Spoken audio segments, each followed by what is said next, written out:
নিজের জীবনকে এবং নিজের পরিবারকে যদি শেষ করতে চান, তবে একজন ভুল মানুষের সাথেই সম্পর্ক করুন।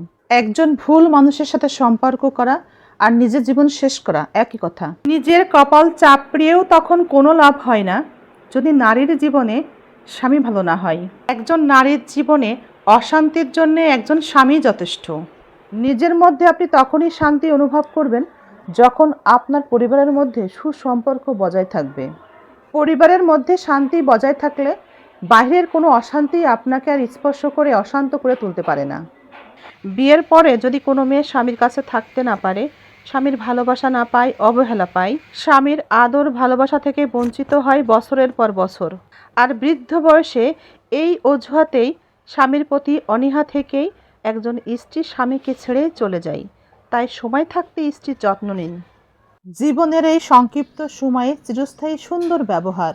আমাকে যদি কেউ খারাপ ভাবে তাতে কিছু মনে করি না, কারণ আমি তো বিবেক দিয়ে চলার চেষ্টা করি। আমাকে নিয়ে তাই ভালো মন্দ কেউ যদি কিছু ভাবে, সেও তার বিবেক দিয়েই ভাববে। মানুষ কখনোই মানুষকে ভালোবাসে না, মানুষ আপন পছন্দকেই ভালোবাসে। আমাদের সকলের জীবন সরল অঙ্কের মতো। যত দিন যাবে, যত আমাদের বয়স বাড়তে থাকবে, আমাদের জীবন ততই সমাধানের দিকেই এগিয়ে যাবে। সমাধানের পর আমরা অবশ্যই কিছু না কিছু পাবো। সৎ কর্ম করুন, সৎ কর্মের সাথে না থাকাটাই অন্যায়। সৎ পথেই থাকুন।